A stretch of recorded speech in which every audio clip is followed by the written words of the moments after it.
एक स्टूडेंट को अपने ही टीचर से प्यार हो जाता है और वो उस प्यार को पाने के लिए किस हद तक गुजरती है ये हम इस मूवी में देखने वाले हैं, तो बने रहिएगा एंड तक। तो मूवी की स्टार्टिंग में हम एक टीचर को देखते हैं जो कि हमारे मूवी का मेन लीड जून है और वो एक फिजिकल टीचर है। वो लड़कियों को स्विमिंग सिखा रहा था और उन्हीं लड़कियों में से एक लड़की जिसका नाम यंग है वो जून को काफ़ी ज़्यादा पसंद करती है और जून की अटेंशन पाने के लिए वो काफ़ी ज़्यादा हाइट पर जाकर खड़ी हो जाती है और वहाँ से कूदने की सोचती है और एक्सपेक्ट करती है कि जून उसकी जान बचाने के लिए ज़रूर आएगा और फिर वो वहाँ से कूद जाती है और होता भी ऐसा ही है। जून उसकी जान बचाने के लिए स्विमिंग पूल में कूद जाता है और उसे पानी से बाहर निकाल लेता है और यंग काफ़ी ज़्यादा खुश हो जाती है। फिर नेक्स्ट सीन में हमें जून की वाइफ दिखाते हैं जो कि प्रेग्नेंट है और वो दोनों अभी न्यू घर में शिफ्ट हुए थे। फिर नेक्स्ट सीन में हम जून को देखते हैं जो स्टूडेंट्स को टॉर्च बॉल खिला रहा था और वहाँ पर यंग इंजर्ड हो जाती है। फिर वो यंग को दवाई लगाने रूम में ले जाता है और दवाई लगाते हुए बोलता है कि बॉल काफ़ी तेज़ी से तुम्हारे पास आ रही थी, तुम्हें वहाँ से हटना चाहिए था, क्या तुम्हें डर नहीं लगता? तो यंग बोलती है कि नहीं, मुझे किसी भी चीज़ से डर नहीं लगता और जून को हक कर लेती है। तो जून इसे इग्नोर करता है और वहाँ से चला जाता है। फिर हम जून और उसकी वाइफ को फैमिली के साथ देखते हैं जो साथ में खाना खा रहे थे और यहाँ उनकी बातों से हमें पता लगता है कि जून का फाइनेंशियली स्टेटस कुछ ज़्यादा सही नहीं था और वो घर भी उसके फादर इन लॉ ने ही उसे गिफ्ट किया था। फिर हम जून को एक ग्रोसरी स्टोर में देखते हैं, वहाँ पर यंग भी आ रखी थी और यंग जून को बोलती है कि तुम तो पहले रग्बी प्लेयर थे और मेरे को भी रग्बी बहुत ज़्यादा पसंद है। तो जून यंग को बोलता है कि अगर तुम उसमें पार्टिसिपेट करना चाहती हो तो मैं तुम्हारी फीमेल टीम में एंट्री करवा सकता हूँ और वो उसको अपने साथ ले जा लेता है। फिर नेक्स्ट सीन में हम जून को रग्बी खेलते हुए देखते हैं और वहीं पर यंग भी थी जो उसे चीयर कर रही थी। गेम खत्म होने के बाद जब जून घर जाने लगता है तो देखते हैं यंग उसकी गाड़ी में सो रही थी। फिर वो गाड़ी में बैठता है और यंग की सीट बेल्ट लगाने लगता है और क्लोज चला जाता है। तो यंग उसे बोलती है कि अगर तुम किस करना चाहते हो तो कर सकते हो, लेकिन जून पीछे हट जाता है। फिर नेक्स्ट सीन में हमें दिखाते हैं कि सभी लड़कियां पानी से खेल रही थी और उन्हीं में यंग भी होती है।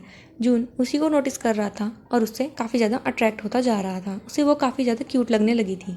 फिर वो टैब के पास जाता है, उसे वहाँ पर यंग की एक क्लिप मिलती है जो वो अपने बैग में रख लेता है।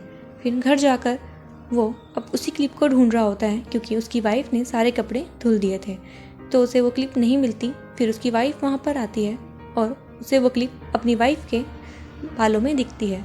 उसकी वाइफ को लगा था कि वो जून उसी के लिए लेकर आया है और वो उससे काफ़ी ज़्यादा खुश थी। फिर हम देखते हैं कि जब जून अपनी वाइफ के साथ इंटीमेट हो रहा था तब भी उसका सारा ध्यान यंग पर ही था।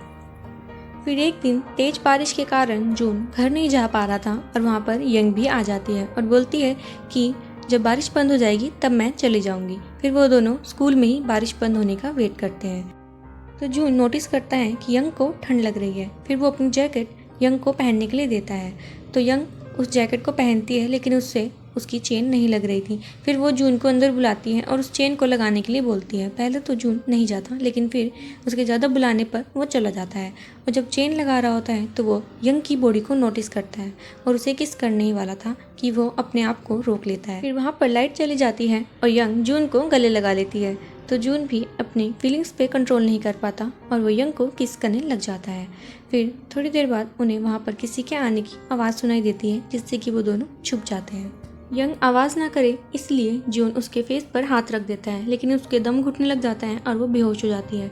तो यंग घबरा जाता है और वहाँ से निकल जाता है। वहाँ पर उसकी वाइफ उसे लेने आती है क्योंकि वो नॉर्मल डेज में जल्दी पहुँच जाता था।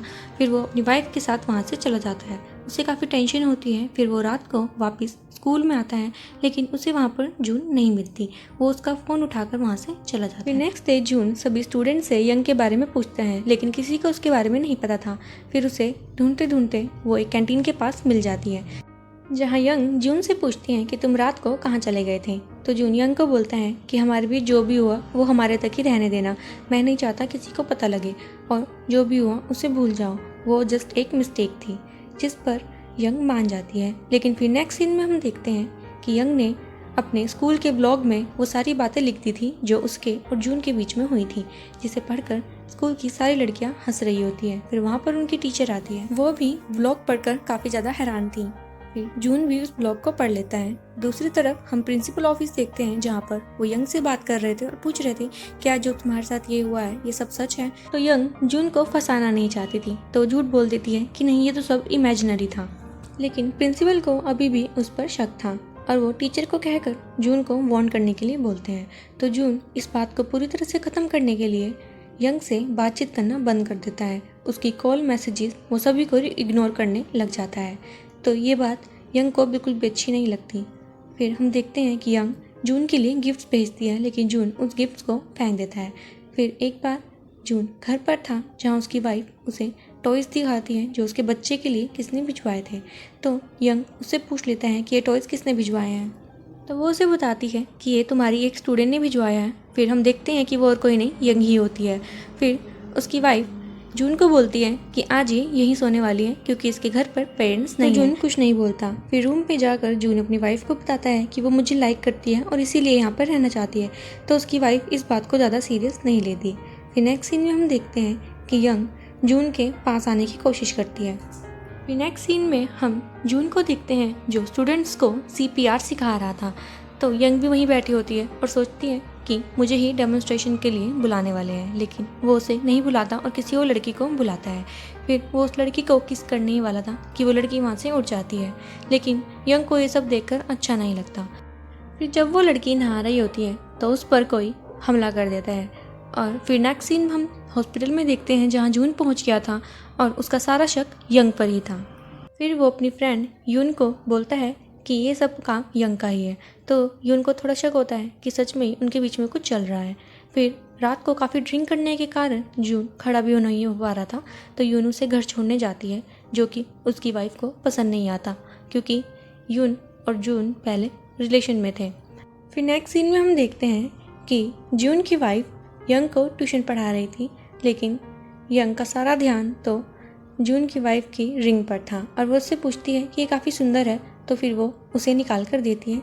तो यंग उस रिंग को पहन लेती है और बोलती है कि तुम जून से कितना ज़्यादा प्यार करती हो, क्या तुम उसे अपनी टांग काट कर दे सकती हो। यंग की ऐसी बातें सुनकर वाइफ थोड़ा अनकंफर्टेबल हो जाती है और वो ट्यूशन को वहीं पर ख़त्म कर देती है। तब यंग उससे बोलती है कि मैं अभी नहीं जाना चाहती, मैं जून को देखकर यहाँ से जाऊँगी। तो वाइफ को उस पर शक होने लगा था। फिर नेक्स्ट डे स्कूल में यंग काफ़ी अजीब सी हरकतें कर रही थी और जून उसे मना कर रहा था कि मैं तुम्हारे साथ ऐसे नहीं रह सकता, मैं अपनी वाइफ को चीट नहीं कर सकता। तो यंग उसे बोलती है कि अगर तुमने ये सब नहीं किया तो मैं तुम्हारी वाइफ को सब कुछ बता दूंगी और वो उसे ब्लैकमेल करने लग जाती है। फिर यंग जून के घर पर आती है जहाँ पर जून की वाइफ चिकन बना रही थी और यंग को उसकी स्मेल से वॉमिट हो जाता है और वो उस वॉमिट का रीज़न अपनी प्रेगनेंसी बताती है और वाइफ इस बात पर यकीन भी कर लेती है और जून पर शक करने लगती है। फिर वो जून का पीछा करती है और देखती है कि जून तो यंग के रूम पर ही जा रहा है और वो यह देखकर काफ़ी ज़्यादा टूट जाती है और मन ही मन काफ़ी कुछ उल्टा सीधा सोचने लग जाती है।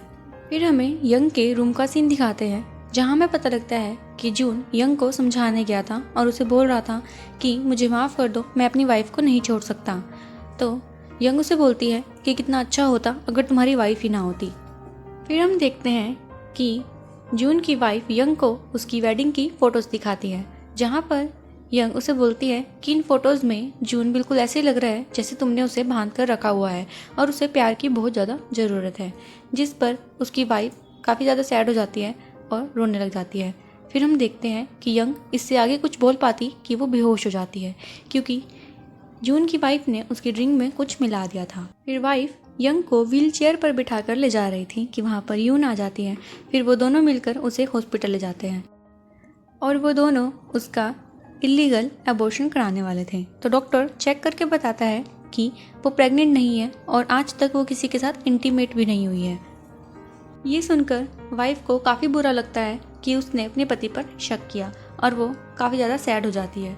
फिर वो यंग को वापस घर ले आती है जहाँ पर यंग को होश आता है और वो रोते हुए बोलती है कि किसी ने मेरा अबॉर्शन करवा दिया है और मेरा बच्चा मुझसे छीन लिया है, ऐसा मुझे सपना आया है। और फिर वो ये कहते कहते वाइफ के साथ लड़ने लग जाती है। फिर वहाँ पर जून आता है और उन दोनों को छुड़वाता है जिससे कि जून की वाइफ के पेट में पेन होने लगता है। फिर जून अपनी वाइफ को उठाकर हॉस्पिटल की तरफ भागता है और हम देखते हैं कि डिलीवरी सक्सेसफुल हो गई थी। प्रीमैच्योर डिलीवरी के कारण बच्चे की हेल्थ पर कोई भी इम्पैक्ट नहीं पड़ा। फिर हम नेक्स्ट सीन में यंग को देखते हैं जो अकेली बैठी हुई थी। वहाँ पर यून आती है और उससे पूछती है कि तुम यहाँ क्या कर रही हो, चलो मैं तुम्हें घर छोड़ देती हूँ। फिर वो दोनों गाड़ी में बैठे होते हैं जहाँ पर यंग यून को कहती है कि मैंने एक बहुत ही बुरा सपना देखा और तुम भी मेरे उस सपने में थी। और उसके हाथ में एक कटर होता है जिसे देखकर यून घबरा जाती है। फिर वो गाड़ी रोकती है तो यंग जाने लगती है, लेकिन फिर थोड़े रास्ते पर जाके वापस मुड़ कर आती है और उसकी विंडो पे नॉक करती है। फिर वो खुलकर बोलती है कि क्या हुआ, तो फिर वो उससे अपना कटर मांगती है। तो यून यंग को उसका कटर देती है और इतने में यंग उस पर वार कर देती है और उसे जान से मार देती है। नेक्स्ट सीन में हम देखते हैं कि यंग जून के बेबी को उठाकर ले आती है और दूसरी तरफ जून और उसकी वाइफ इस चीज़ से काफ़ी ज़्यादा परेशान हो गए थे। फिर यंग वाइफ को कॉल मिलाती है और उसे बताती है कि उसका बेबी यंग के पास ही है और अकेले आने के लिए उसे बोलती है। फिर वाइफ वहाँ से अकेले ही निकल जाती है। जून भी उसी के पीछे चला जाता है। फिर हम देखते हैं कि जून की वाइफ यंग की बताई हुई जगह पर पहुँच जाती है और यंग से पूछती है कि बेबी कहाँ पर है। तो यंग उसे बताती है कि बेबी तो वाटर की टंकी में है। फिर वो घबराते हुए वाटर की टंकी में कूद जाती है, लेकिन वहाँ पर बेबी नहीं होता, वो तो एक डमी था।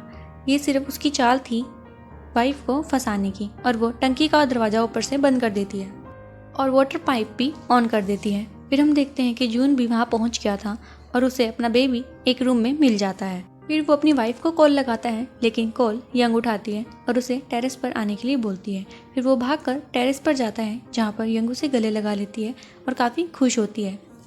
लेकिन फिर जून को अपनी वाइफ की चिल्लाने की आवाज़ आती है और उस आवाज़ को वो फॉलो करने लगता है। तो यंग उसे रोकते हैं, लेकिन वो उसे रिजेक्ट कर वहाँ से चला जाता है। उस आवाज़ को फॉलो करते हुए वो अपनी वाइफ के पास पहुँच जाता है और उसकी जान बचा लेता है। फिर हम यंग को देखते हैं जो काफ़ी ज़्यादा टूट चुकी थी और उसे अब पता लग गया था कि वो जून को नहीं पा सकती और वो सुसाइड करने का फैसला ले लेती है। लेकिन तभी वहाँ पर जून आता है और उसे बोलता है कि तुम ये क्या कर रही हो, तुम ऐसा नहीं कर सकती। लेकिन यंग अब उसकी नहीं सुनने वाली थी। वो वहाँ से कूद जाती है, लेकिन जून उसका हाथ पकड़ लेता है और बोलता है कि तुम अपने आप को ऊपर को पुश करो। लेकिन वो तो अब सारी हिम्मत और उम्मीद हार चुकी थी। तो वो उसका हाथ छूटता है और यंग नीचे गिर जाती है और उसकी डेथ हो जाती है। फिर नेक्स्ट सीन में हम जून, उसकी वाइफ और उसके बेबी को देखते हैं। लेकिन जून आज भी यंग को याद कर काफ़ी रोता था, क्योंकि वो भी यंग के लिए फील करने लगा था। और इसी मोमेंट पर ये मूवी ख़त्म हो जाती है। यंग का जून को इतना हद से ज़्यादा चाहना उसी के लिए खतरा बन गया। अगर आपको वीडियो अच्छी लगी तो कमेंट में ज़रूर बताना और मेरे चैनल को सब्सक्राइब करना मत भूलिएगा। मिलते हैं अगली वीडियो में। Till then take care, good bye.